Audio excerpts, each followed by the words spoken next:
Olá, seja bem-vindo ao Rio TV Debate. O tema de hoje é acidente de trânsito. Segundo dados da Organização Mundial de Saúde, cerca de 1.350.000 pessoas morrem no mundo por ano por causa dos acidentes de trânsito. Os nossos convidados são Fernando Diniz, da ONG Trânsito Amigo, Manuela Morgado, coordenadora de educação do Detran RJ, Egas Caparelli, presidente da Abramet RJ e Verônica de Oliveira, delegada e responsável pela Operação Lei Seca RJ. Muito obrigado pela presença de todos vocês. Gostaria de começar com o senhor, Fernando, em relação a um dado da Organização Mundial da Saúde, né? O trânsito brasileiro é o quarto mais violento do continente americano. A que o senhor atribui isso? O mundo inteiro já vinha passando por um crescimento muito grande de acidentes de trânsito, né, com óbitos. Na primeira conferência ministerial global em Moscou, em 2009, já se falava em 1.260.000, com 50 milhões de feridos. E hoje, com todos os esforços, nós já estamos falando de 1.350.000 mortes por ano. Então, tem que haver um esforço muito grande de todos os países que, na época, se comprometeram, eram quase 175 países que assinaram o Pacto de Moscou, e da qual o Brasil é signatário, em reduzir, na década de 2011 e 2020, 50% da mortalidade no trânsito. Infelizmente, nós estamos, e outros países estão na contramão desse processo. Egas, por que a gente atingiu esse patamar? Uma coisa curiosa é que no Brasil, se comparar, especificamente o que você estava falando, se comparar especificamente o Brasil, por exemplo, com a Argentina, Chile, países que estão mais ou menos na mesma, são nossos vizinhos, a gente tem uma mortalidade maior, per capita, né, maior do que nesses países, o que não, torna difícil, ao mesmo tempo esclarece um pouco, mas torna difícil a gente entender, quer dizer, quais são as causas, né? Os acidentes de trânsito são multifatoriais, desde questões da via e as questões dos fatores humanos. E nos fatores humanos a gente tem desde questões de saúde, a aptidão, a capacidade da pessoa de dirigir, que pode não estar em algum momento. Tem a questão de educação, basicamente, ou seja, aquela questão que educação no sentido que as nossas avós diziam: meu filho, seja educado. Né? Aquela coisa que a gentileza, educação no sentido de gentileza do trânsito. Então, esses são fatores importantes para explicar e talvez estejam relacionados à nossa cultura. Sim, eu acho isso, né? A cultura brasileira tem que ser completamente transformada para a redução dos acidentes. E como você falou, é um tripé a segurança do trânsito. É a engenharia, é a educação e a fiscalização. Tem que funcionar juntos para a gente conseguir a redução dos acidentes de trânsito. E é importante que se fale que numa pesquisa feita por dados estatísticos do Detran, que a gente se baseia nas nossas operações para montar as operações e para a gente gerenciar essa questão de educação, 90% das causas são falhas humanas. Sim. Imprudência, imperícia, negligência, ou seja, uma desatenção, um estresse, sono, a pressa, o uso de bebida alcoólica e de outra substância psicoativa. Então, a moral da história é um homem que tem que ter cuidado no trânsito e cuidar do homem. A Lei Seca conseguiu melhorar, né, doutora Verônica? Mas a gente ainda está um pouco agarrado com um jeitinho brasileiro, né, de passar pela Lei Seca sem ser notado. Ainda acontece isso muito na prática? A Operação Lei Seca ela completou 10 anos agora em março de 2019. E no seu início inovador foi muito difícil. As pessoas tentaram se fazer valer de certas prerrogativas para se passar batido na blitz, como a gente costuma dizer. Só que é uma característica da transparência e da lisura conhecido por todos. A gente conta com 90% da população de aceitação da Operação Lei Seca. Então não adianta você dar esse jeitinho. O que a gente busca na fiscalização é salvar vidas. Então a gente tem esse lema e esse lema é conhecido e reconhecido por todos. Manuela, você falou na questão da cultura brasileira, ou seja, quem está no volante acredita que é um direito de estar no volante, mas ele não sabe que é os deveres, né? Sim. De ter gentileza, de conseguir o simples fato de dar seta, enfim. Ainda muita gente precisa ser educada no trânsito? Sim, completamente. Puxando o gancho da Lei Seca, o CTB, o Código de Trânsito tem leis rígidas por causa disso, por causa da falta de cultura, a falta de educação que a gente tem no trânsito, né? E aí veio a Lei Seca para punir quem bebe e dirige. A gente precisou criar uma lei rígida para as pessoas se conscientizarem da importância de não beber e dirigir. A mesma coisa o cinto de segurança, né? Como o Diniz falou. Ele existe desde a Segunda Guerra Mundial, mas com o Código em 98 tornou-se obrigatório, tanto no banco da frente quanto no banco de trás. Quando começou a punir, a fiscalização começou a punir, as pessoas começaram a utilizar o cinto de segurança. Não pela sua segurança, mas sim porque ia pagar uma multa grave. Para não doer no bolso. Para não doer no bolso, né? Então, por isso que a cultura tem que ser transformada. Desde criança, o Detran faz isso, né? A gente vai às escolas, desde criança a gente conversa com as crianças para puxarem a orelha dos seus pais e para se tornarem os futuros motoristas. São ser fiscais dos pais, Exatamente. desde que eles sejam educados desde pequeno. E o que precisa, os centros de formação de condutores, as autoescolas, elas precisam ter uma mudança assim, radical nesse sentido. Porque dirigir ou tirar uma carteira nacional de habilitação é um direito de todo cidadão e cidadã brasileiro. Agora, sentar na frente de um volante é uma conquista. E essa conquista se dá através do respeito ao Código de Trânsito Brasileiro e o respeito ao alheio. Eras, você falou na questão da gentileza, né? A gente observa que quando a pessoa assume o volante, muda até o comportamento, né? Pode ser até uma pessoa tranquila, mas ela ganha um poder. Isso é muito perigoso e acaba influenciando nas estatísticas? Com certeza, porque, na verdade, o impacto de um erro ao volante é muito mais grave do que o impacto de um erro se, por exemplo, eu estou querendo pegar o elevador e eu, de repente, sou menos gentil nessa ocasião e passo à frente de alguém que colide comigo, isso vai ter impacto quase nenhum, a não ser a pessoa ficar aborrecida comigo. Mas na direção isso pode ser dramático, dependendo da velocidade. Então, assim, tudo fica maximizado pela máquina, né? E essa é uma questão de saúde pública, né? Ou seja, Exato. Os casos de traumatismo chegam aos hospitais e são surpreendentes, né? Exato. E aí tem uma questão que eu acho muito interessante a gente falar quando se fala em acidente de trânsito. Você tem as estatísticas de mortalidade no trânsito são inaceitáveis, aquela história qualquer morte é inaceitável, mas elas são, se você olhar por outro lado, o número de feridos, eles normalmente giram algo em torno de 10 vezes o número de óbitos. E essas estatísticas elas são certamente subdimensionadas, porque elas são coletadas na via quando você tem algum tipo de assistência médica. E depois você não sabe o que aconteceu dali para frente e você não sabe, essas vítimas às vezes sofreram algum trauma que não foi assistido na hora e, portanto, não figurou nas estatísticas. E o dramático disso é que se a gente comparar o trânsito com uma guerra, assim, você tem os mortos, né? Mas você tem os feridos. E os feridos, eles acabam onerando ainda mais, porque a pessoa que morreu é lamentável, mas é uma coisa que acabou. Agora, quem fica ferido, ele passa a eventualmente pesar no sistema de saúde, no sistema previdenciário. Então, o ônus econômico disso é incalculável. Se a gente pegar no Brasil um número mágico de 50 mil óbitos, algo em torno disso por ano, multiplica por 10, então vamos botar aí algo de 400 a 600 mil pessoas feridas, subnotificado isso, né? Você pode imaginar que dessas aí, quantas deixaram de trabalhar na idade mais produtiva, deixaram de trabalhar e passaram a onerar outras pessoas, um impacto familiar, impacto social incalculável. 60% dos leitos hoje em hospitais são de acidentes, não é isso? É a maior causa de mortalidade, é uma epidemia. Sim. Agora, doutora A faixa Verônica... etária é importante que se diga. Isso. Isso que ele falou é muito importante. A faixa etária das vítimas de acidentes são jovens e adultos na sua fase produtiva. Então, isso gera um prejuízo não só na saúde, pela oneração, mas também no mercado de trabalho. Porque você tem muitas vítimas sequeladas que requerem cuidados especiais e o mercado de trabalho sofre diretamente com essa perda. Doutora Verônica, dirigir alcoolizado é a segunda maior causa de morte no trânsito, né? Perde para o excesso, né, de velocidade.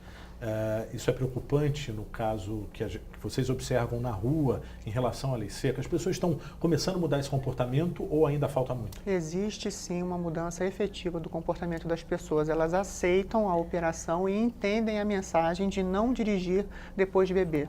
E é importante uma pesquisa que foi feita na Semana do Maio Amarelo, feita pelo Observatório Nacional de Segurança Viária. 68% dos brasileiros, porque isso foi uma pesquisa feita no país, deixam de beber e dirigir e optam pelos aplicativos de mobilidade urbana. Então é importante que se diga que a população entende, troca o volante pelo aplicativo e a faixa etária de mais entendimento e aceitação é de 18 a 24 anos. Aqui no Rio até diminuiu a procura para tirar a primeira habilitação. Existe um dado também que é muito importante que a gente tem que considerar, que você tem os dados oficiais, digamos, do governo, ou do SAMU, Ministério da Saúde, mas são de casos de vítimas, casos de óbitos, que morreram no local do acidente. E a Organização Mundial de Saúde, ela afirma que 5% dos feridos, nós temos algo em torno de 500 mil, morrem até 30 dias depois do acidente, em casa ou nos hospitais. E nós não temos essa capacidade de retroalimentar os dados. Então é um número muito maior do que esses dados oficiais. Ou seja, o problema é bem mais grave, né? Muito mais grave. A gente vai precisar fazer uma pausa, porque o Rio TV Debate vai para um breve intervalo e voltamos já. O Rio TV Debate volta com o tema acidente de trânsito. No bloco anterior, o Fernando falava sobre a questão da falta de comunicação de acidentes, né, que não dava uma dimensão real do verdadeiro problema. Eu gostaria de lhe perguntar, doutora Verônica, falta essa notificação? Vocês observam isso? Os dados da lei seca precisam ser passados à frente? Como é que é isso? Diante desse relato, realmente ocorre dessa subnotificação, quando assumimos o governo, entramos em contato com a Alerj e fizemos um projeto de lei que agora está em fase de tramitação para uma notificação compulsória de todo aquele primeiro contato com o ferido na via, seja pelo SAMU, Polícia Civil, Polícia Militar, que preencha o documento, o famoso BRAT, Boletim de Registro de Acidentes de Trânsito, que esse BRAT seja encaminhado de maneira compulsória para a coordenação da Operação Lei Seca, para que a gente possa alimentar o DETRAN através das estatísticas e a gente ter essa verdade quanto ao número de mortos e feridos. Egas, você acredita que as campanhas de conscientização não conseguem atingir o seu objetivo? Está faltando o que para a gente mudar essa realidade? Eu acho que a gente precisa compreender que o acidente de trânsito é um fenômeno multifatorial. Então, assim, é um fenômeno que demanda uma ação legal, é um fenômeno que demanda uma ação médica e comportamental, porque a questão da aptidão para dirigir.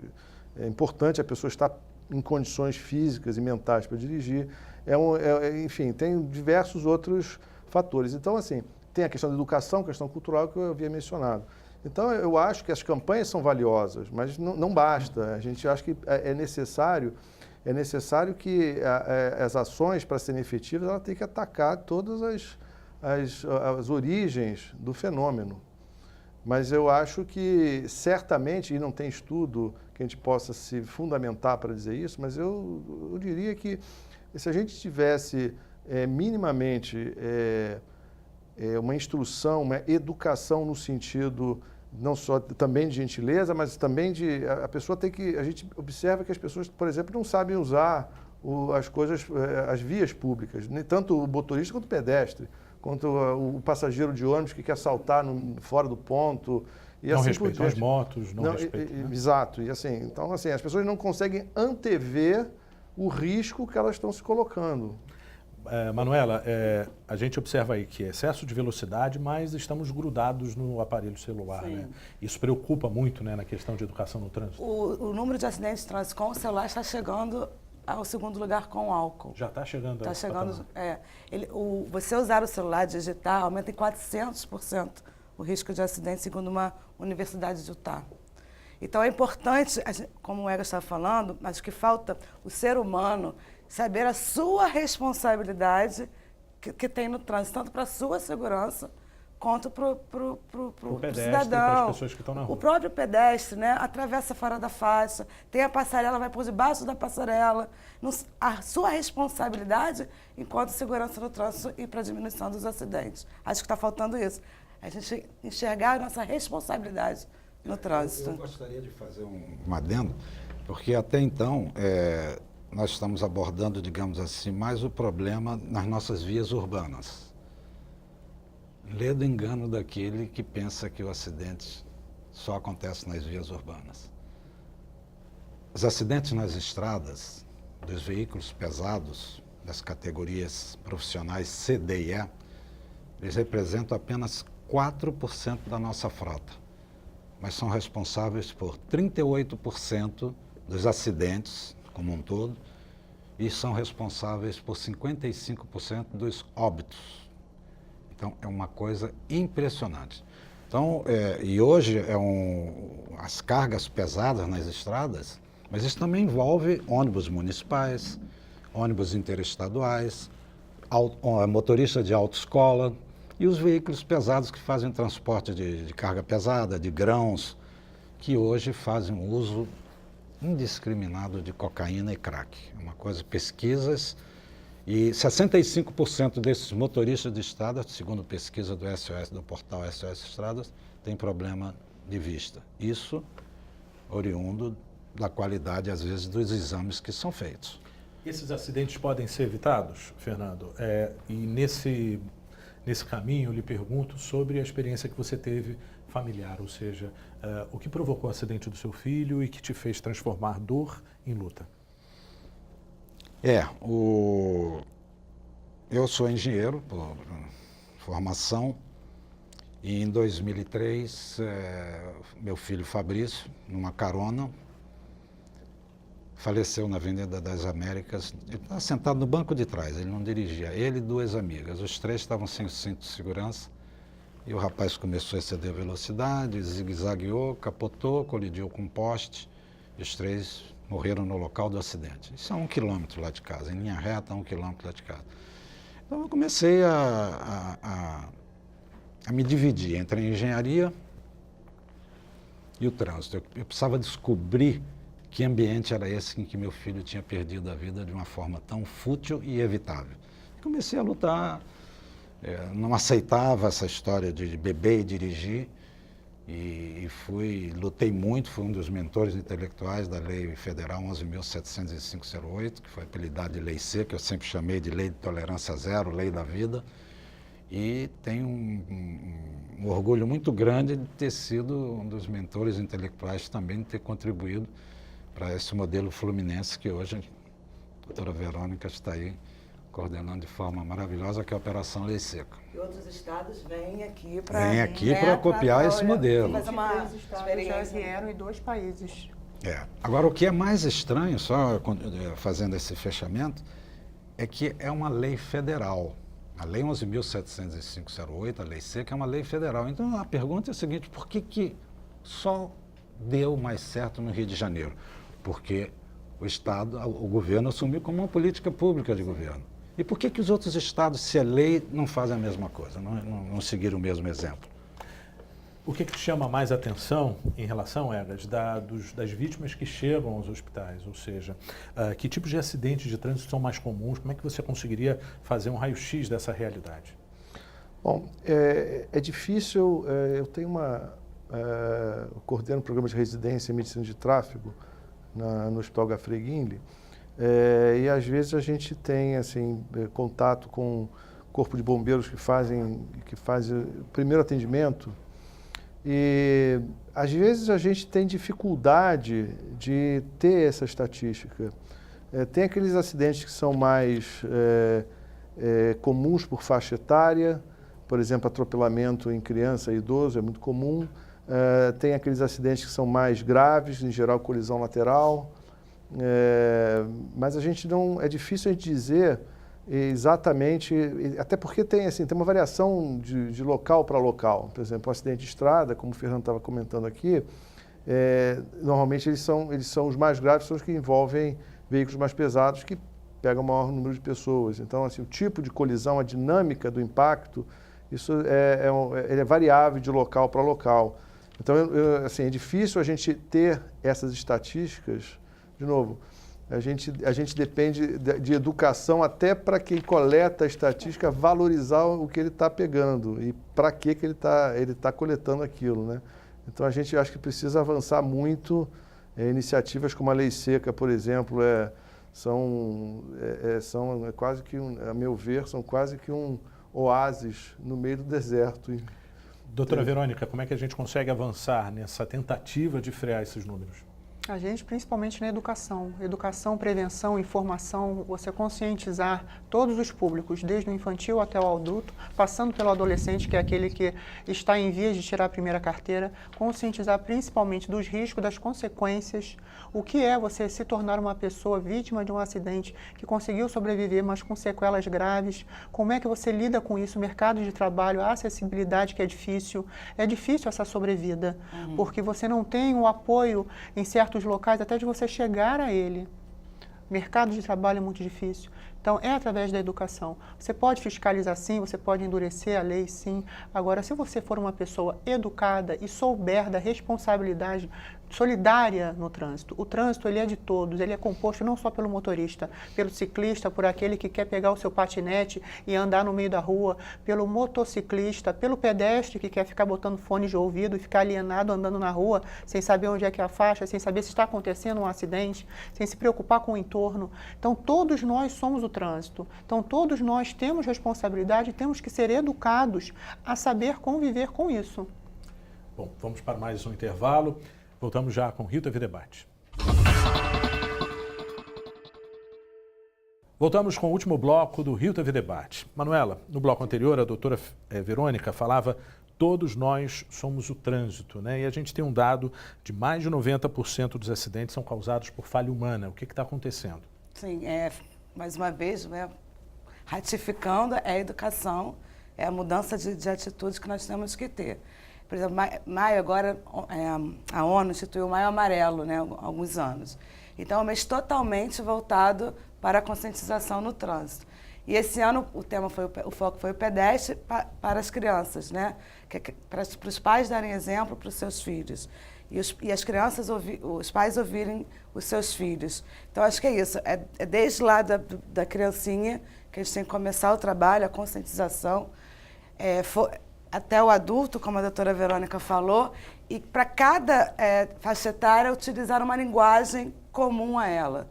Né? Não adianta eu chegar para a criança e falar de como ser um condutor, porque hoje no trânsito ela é um pedestre, ela é um passageiro.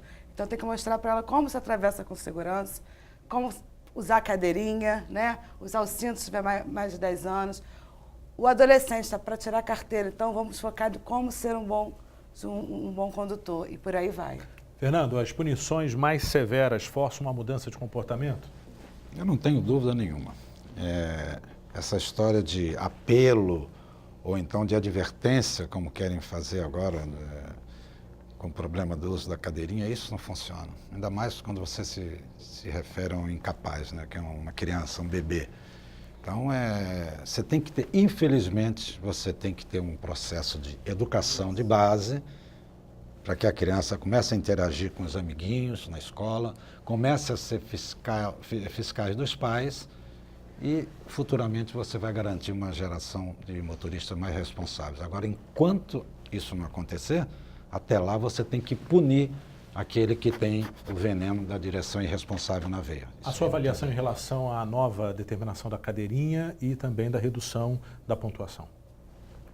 Não, da cadeirinha, inicialmente, na revisão do Código em 97, que entrou em vigor em 98, ele era uma resolução do CONTRAN. Agora ela teve um ganho. Por quê? Passou a ser lei. Ela agora está dentro da lei. Agora, o que não vale é tirar a punição que tinha antes e fazer a advertência. A advertência não vale nada. Então, existe o motorista consciente, que inclusive compra uma cadeirinha homologada pelo Inmetro, mas tem aquele que compra uma cadeirinha de terceira linha, mas prefere botar um absurdo de dinheiro em som dentro do automóvel. Agora, vai haver com isso o quê? Uma negligência de pais em deixando a criança meio que solta dentro do carro, ou então no colo ou na frente. Ela simplesmente vai servir de airbag para a mãe ou para o pai. E vai ter que responder criminalmente por isso. Então, eu concordo que ela tenha virado lei, mas não passar como advertência. Agora, essa passagem de 20 para 40 pontos, até o nosso presidente chegou a falar, esses dependentes dele passaria para 60, e eu fui eleitor dele, mas não aceito esse tipo de posição. O motorista, quando ele é um infrator, quanto mais, ele atinge os 20 pontos, e você dá mais 20, 40. Ele vai continuar cometendo infrações. Ele não vai mudar o comportamento, a atitude dele pelo fato dele ter conseguido mais 20 pontos na lei. Quando chegar a 40, nós vamos conceder quantos mais? 20? Quantos pontos eles querem? 80? 100? Não. Isso só vai beneficiar uma parcela pequena de motoristas infratores. Para o motorista de bem, para o cidadão de bem, quanto maior o rigor da lei, melhor e facilita a vida da gente. Você concorda, Egas, que a punição, ou seja, a lei acaba dando mais rigor e transformando o comportamento? Eu acho que a lei seca é a prova disso. Quando você tem a iminência da punição, isso é natural, é o reforço negativo que funciona. Agora, comentando aqui o que o Fernando está dizendo, eu acho que a questão da punição, da pontuação na carteira, quer dizer, eu acho que qualquer coisa pode ser aperfeiçoada, qualquer sistema que nós temos pode ser aperfeiçoado. A gente tem que ver o que não está dando certo, quer dizer, essa coisa, questão da indústria da multa, que tanto se fala, é uma questão, mas assim, isso pode ser aperfeiçoado, que é diferente de você simplesmente jogar fora o bebê com a água do banho, né? Me permite mais uma... Claro, à vontade. Olha só, eu não concordo com essa teoria da indústria de multas. O que existe efetivamente no Brasil é uma indústria de infrações. Sim. Sem dúvida nenhuma. Se você não exceder velocidade, se você não avançar o sinal, se você não parar em cima da faixa do pedestre, não dirigir sob efeito de álcool e drogas, o agente de trânsito não vai voltar com o talãozinho dele cheinho. Concordo com você, Diniz. Entendeu? Então, isso aí tem que ser desmistificado. Não existe indústria de multas, existe uma indústria de infrações. É isso que nós temos. Agora, hoje, você pega, por exemplo, você tem a multa que eu chamo de menor potencial ofensivo. A mãe parou em fila dupla para deixar a criança parar, o guarda multou. Estacionou no local do idoso, que é crime, é gravíssimo, mas tudo bem. Mas ele é diferente desse de excesso de velocidade, de beber sob efeito de álcool e drogas. Então, por que não separar este bolo, esse montante? Porque essas pessoas já passaram dos 20 pontos e teriam que estar no processo de reeducação e outros de cassação. Já não tem mais a carteira. Mas, por causa digamos assim, da lentidão da nossa justiça, eles continuam aí dirigindo. Doutora Verônica, a questão da legislação é um ponto crucial na sua avaliação? Sim, nós temos que saber respeitar o outro. E o respeito, ele não tem que estar lado a lado com uma legislação mais rigorosa. Se você souber ser educado ao trânsito, souber ter respeito pelo próximo, não há necessidade de você se preocupar em levar ou não uma multa, porque você vai estar dentro da sua normalidade de vida no trânsito ou não.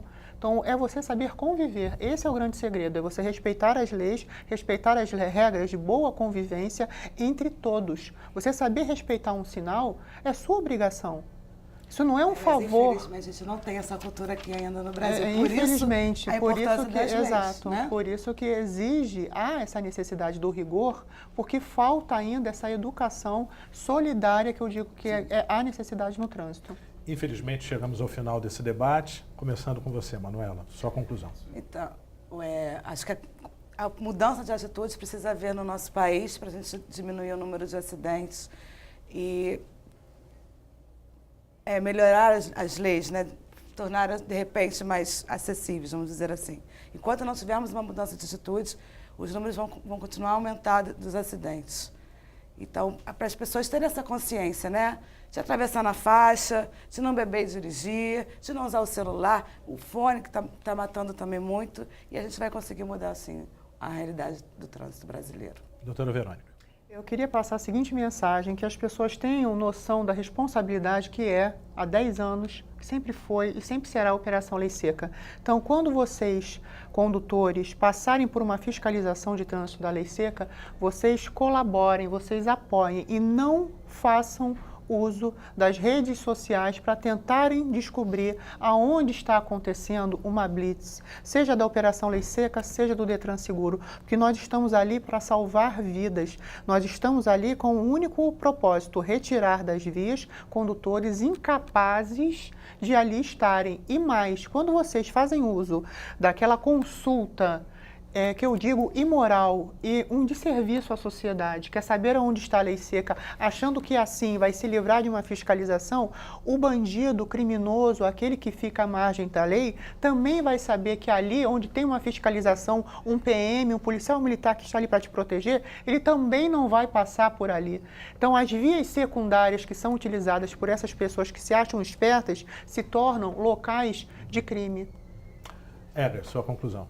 Minha conclusão é que eu acho que a gente precisa aprofundar mais o debate sobre as causas de trânsito, que às vezes coisas que parecem que são óbvias, nem sempre são, o óbvio nem sempre é o certo, e a gente precisa realmente aprofundar estudos em acidentologia, né, para a gente poder gerar respostas mais eficientes para esse praga que é a mortalidade no trânsito. Né?